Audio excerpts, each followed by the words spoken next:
नमस्कार मित्रांनो, भक्ती ज्ञानशिक्षामध्ये आपणा स्वागत आहे। आज मी तुम्हाला जी कथा सांगणार आहे ती अतिशय मनोरंजक, महत्त्वपूर्ण आणि ज्ञानवर्धक आहे आणि ती तुमच्या कुटुंबात सुख शांती टिकून ठेवण्यास मदत होते। मित्रांनो, ज्या घरात भांडण होत राहतात त्या घरात कधीच बरकत होत नाही। माता लक्ष्मी कधीच अशा घरात येत नाही आणि ज्या घरात सुखशांती असते त्या घरात सुख समृद्धी वास करते आणि माता लक्ष्मीचे आगमन होते। ही कहाणी ऐकल्यावर आपल्याला ती नक्की समजेल की आपण घरात भांडण, कलेश, द्वेष का करू नये आणि ज्या घरात भांडण, कलेश, द्वेष होत राहतात ते कसे कमी करू शकतो। कारण घरात सुखशांती असणे खूप गरजेचे आहे। ज्या घरात सुखशांती असते तिथेच माता लक्ष्मी निवास करते। या उलट तिथे भांडणे, कलश, द्वेष होत राहते तिथे माता लक्ष्मी वास करत नाही, तर दुःख आणि दारिद्र्य निवास करत असते। मित्रांनो, जर तुम्ही ही कथा एकटेच वाचत असाल तर तुम्हाला याचा फायदा होणार नाही, कारण तुम्ही तुमच्या कुटुंबासह मोरमोरणीची ही कथा वाचावी किंवा ऐकावी तरच तुम्हाला त्याचा फायदा होईल। आणि कारण ही एक महत्त्वपूर्ण कथा आहे, कहाणी संपूर्ण ऐकावी, कारण या कहाणीतून आज आपण खूप काही शिकणार आहोत। मित्रांनो, आमच्या या कहाणीत हरवून जाण्याआधी आपण चॅनलला नक्की सबस्क्राईब करून घ्या। असे छान छान ज्ञानवर्धक कहाणी तुमच्यापर्यंत पोहोचेल। चला तर कहाणीला सुरुवात करूया। एक मोर आणि मोरणीची ही कहाणी आहे। एका जंगलात मोर आणि मोरणी राहत होते। मोर आणि मोरणी फारच सुखशांतीने जगत होते। एके दिवशी मोरणी मोराला सांगते की आपल्याला इथून जायला हवे, आपल्याला तिथे जायला हवे जिथे आपल्या समाजचे लोक राहतात, खूप मोरणी राहतात, आपल्याला त्या ठिकाणी जायला पाहिजे। मोर मोरणीला म्हणतो की हे प्रिय मोरणी, आपण तिथे गेलो तर खूप भांडण आणि द्वेष निर्माण होईल। आपण इथे किती सुखाने राहत आहोत, आपल्याला त्या ठिकाणी जाण्याची काय आवश्यकता आहे।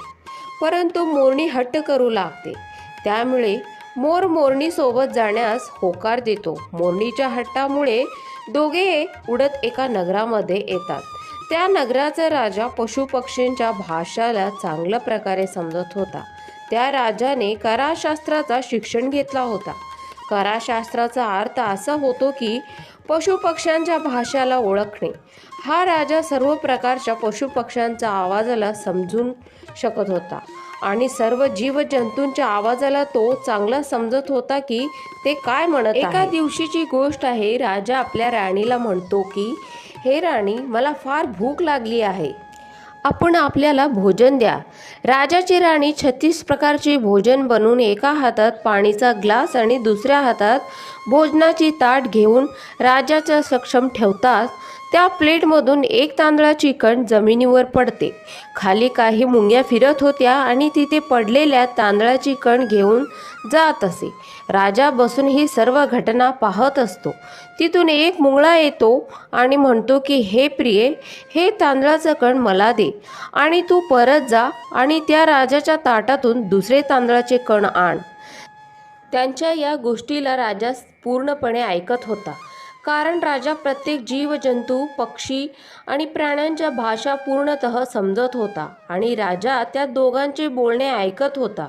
तेव्हा मुंगी म्हणते, नाही, मी जाणार नाही, राजाला हे सर्व माहीत झाले तर तो मला मारून टाकेल। मग मुंगळा त्या मुंगीला म्हणतो की तू जा, राजाला हे सर्व कळणार नाही। मुंगी जाण्याचा प्रयत्न करते, परंतु अर्ध्या रस्त्यातून परत येते आणि मुंगळ्याला म्हणते, नाही, मी नाही जाणार, जर राजाला माहीत झाले तर तो मला जीवाने मारणार।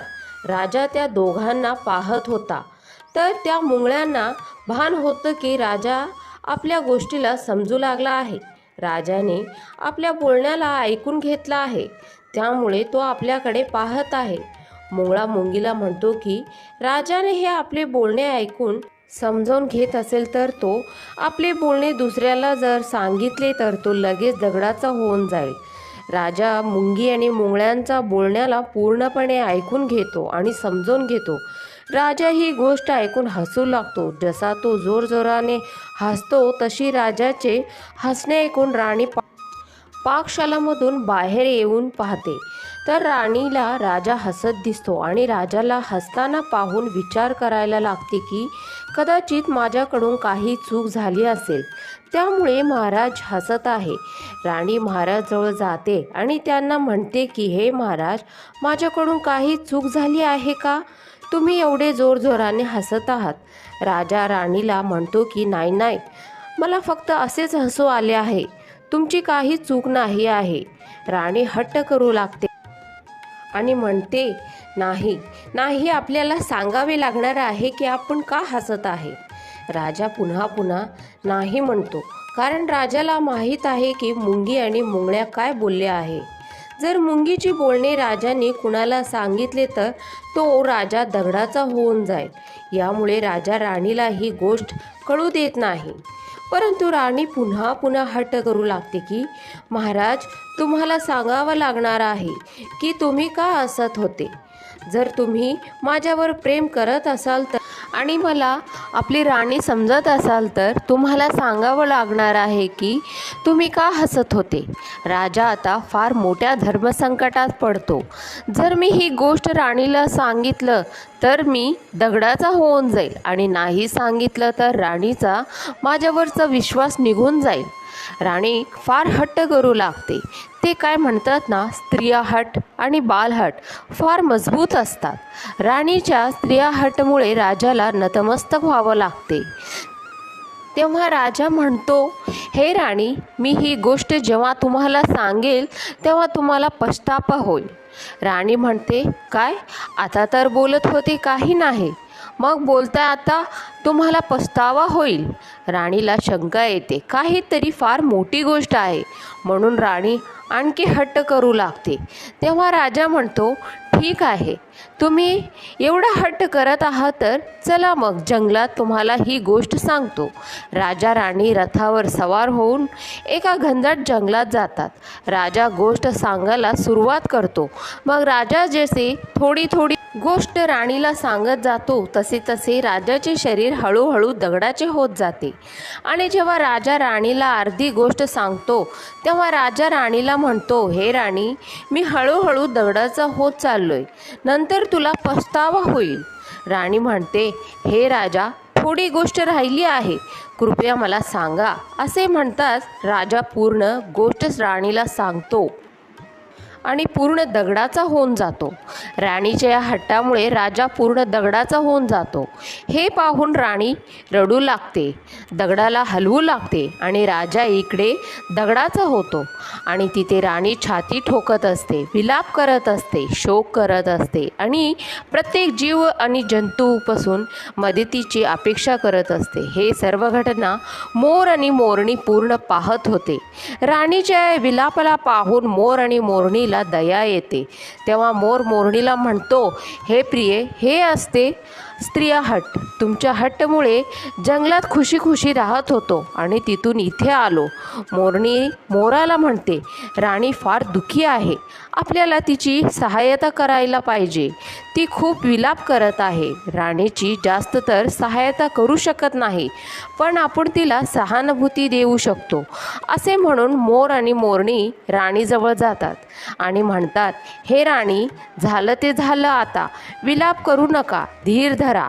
आता तुमच्या मागे पूर्ण राज्याची जबाबदारी आहे.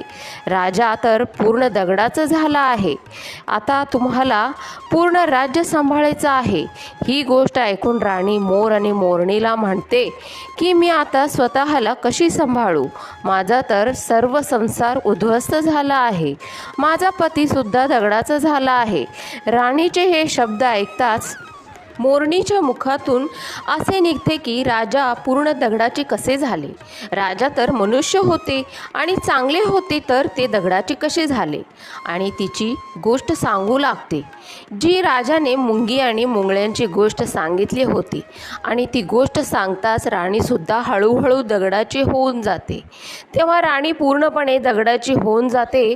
तेव्हा मोर आणि मोरणीला ही चिंता सतवू लागते की मुंगी आणि मुंगळ्यांची गोष्ट जर आम्ही चुकून जर कुणालाही सांगितले तर या राजा राणीसारखे दगडाचे व्हावे लागेल.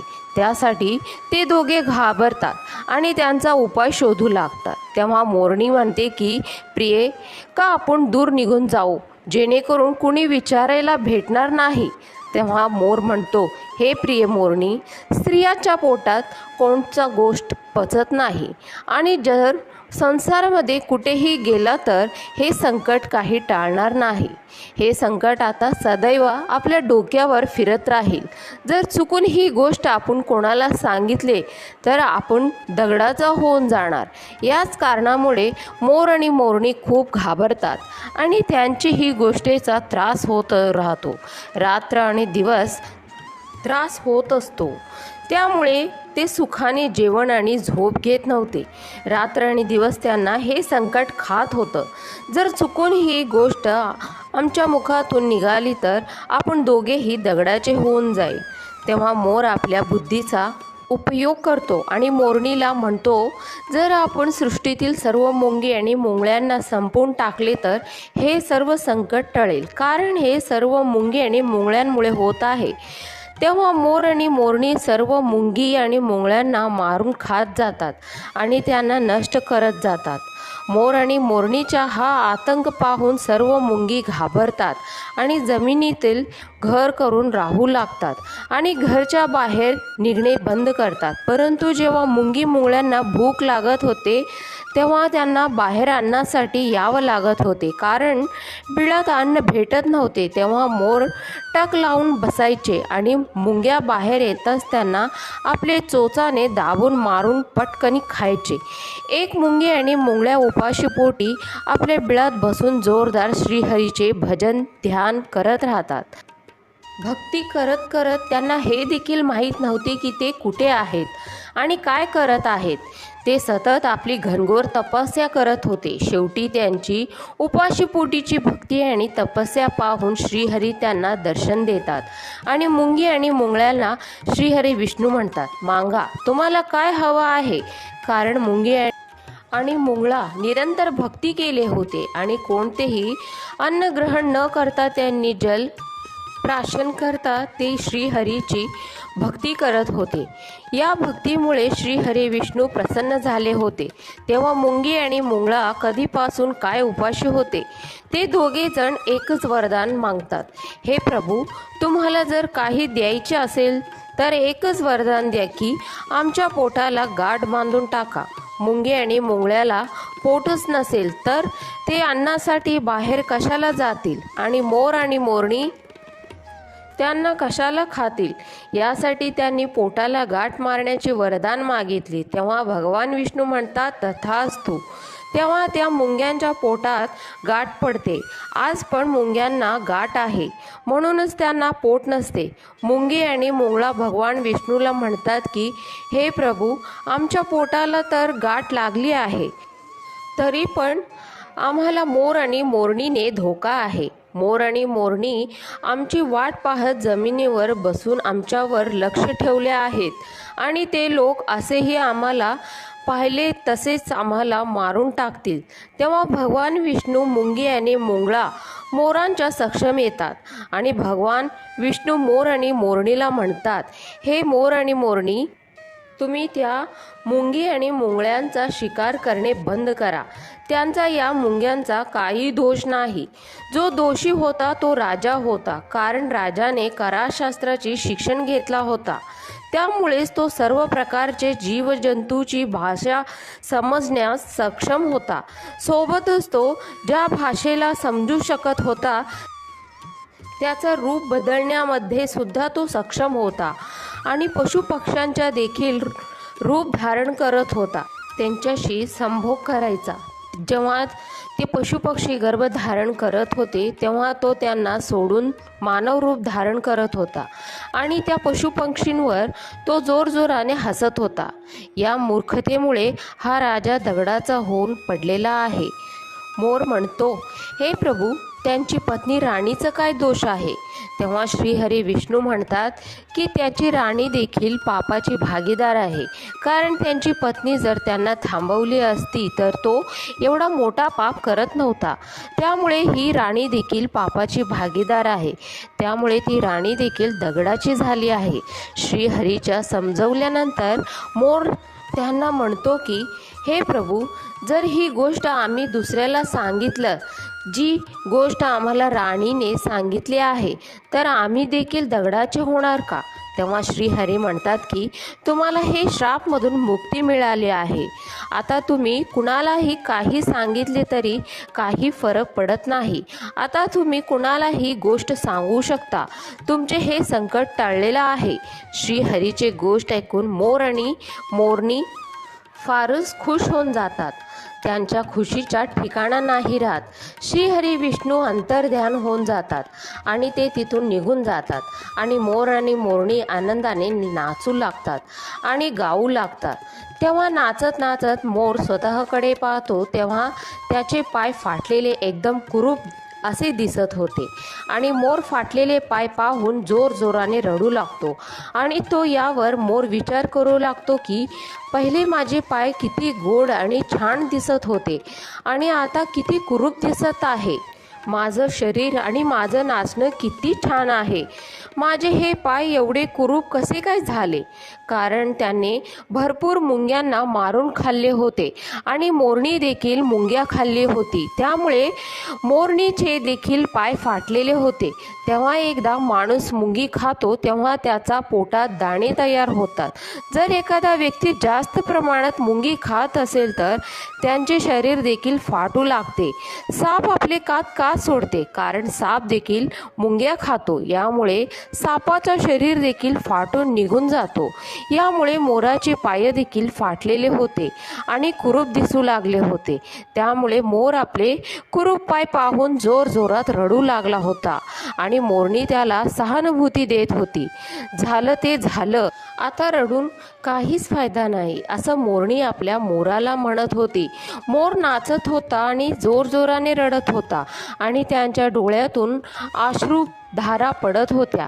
मोरणी मोराला धीर देत होती आणि मोराच्या अश्रू जमिनीवर पडू नये म्हणून मोराच्या अश्रू आपल्या चोचमध्ये जमा करत होती आणि ती किती अश्रू आपल्या चोचमध्ये ठेवत होती ते सर्व अश्रू तिच्या पोटात जात होते. अशा प्रकारे ती मोरणी मोराच्या अश्रूला प्रत्येक वेळा थांबवायची आणि मोर नाचायचा आणि खूप जोरजोराने रडायचा. अशा प्रकारे मोरणी प्रत्येक वेळा नाचायचा आणि खूप जोरजोराने रडायचा.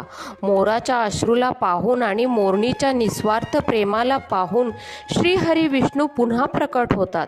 मोर आणि मोरणीला आशीर्वाद देतात की तुमचे प्रेम सदैव तसेच राहू दे. या आशीर्वादमुळे आता त्याला आशीर्वाद समजा की श्राप. यामुळे मोर कधीच संभोग करू शकत नाही. मोरच्या डोळ्यातून अश्रू पडतात आणि त्या अश्रूंना मोरणी आपल्या मुखावाटे पोटात घेते आणि या अश्रूमुळे मोरणी गर्भवती होते आणि श्रीहरी विष्णू म्हणतात, तुमची भक्ती धन्य आहे आणि तुम्ही धन्य आहात. एक वेळ अशी येईल की मी तुमच्या पंखाला मुकुट बनवून धारण करेन. यासाठी जेव्हा श्रीहरी विष्णू धर्तीवर येतात तेव्हा मोरचे पंख मुकुट म्हणून धारण करतात. या कहाणीत एवढेच. मी आशा करतो तुम्हाला या कहाणीतून काही शिकायला मिळालेला आहे. मित्रांनो, जर हा कथा तुम्हाला आवडल्यास व्हिडिओला लाईक, शेअर, कमेंट करायला विसरू नका. चॅनलवर नवीन असाल तर चॅनलला नक्की सबस्क्राईब करून घ्या. असे छान छान ज्ञानवर्धक कहाणी तुमच्यापर्यंत पोहोचेल. कहाणी पूर्ण ऐकल्याबद्दल मनापासून धन्यवाद.